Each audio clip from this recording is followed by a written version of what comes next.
Ani bojo tanse kapimo te aski square Indigenous kazet neonakwan and donjaba makwando dem nij Mide-Kwe nihiao esquel.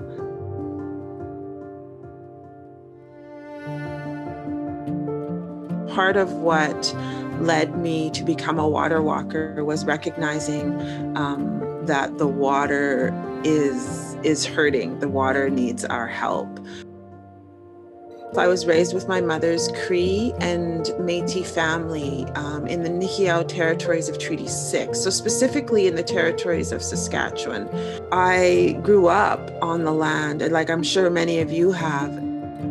We made our way to different reserves. I followed my aunties and uncles and cousins through the bush. I heard my ancestors. Like when you're out there and the land or on the water, you feel that connection to those ancestors. Any way that you can engage with that water, you're doing the work of your ancestors. We think about the different ways people activate. And sometimes it's through ceremony, and sometimes it's through things like water testing. I think about my little brother Wasakum. He's a Midewan too, but he also made sure he had that education. So as he was doing his canoe journey, he was literally testing the water throughout all of the Great Lakes, right? So we were creating this database.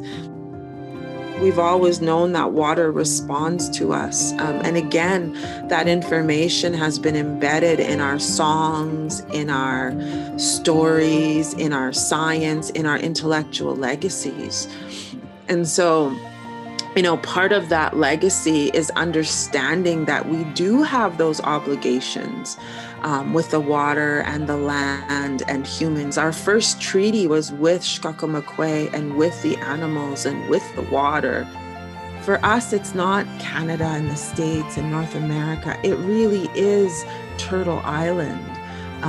And it is in the shape of that turtle, right? And so some of those stories that we hear about our origins, our creation stories, they put us inside this land, right? We are created from Mide-Kwe, specifically from Turtle Island. And these are our ancestral territories.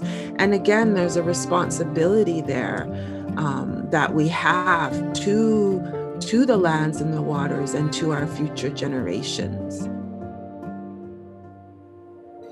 When it comes to learning how to do this work at a scientific level, learning how to do the work, using those non-Indigenous tools to help the water is so pivotal for all of us.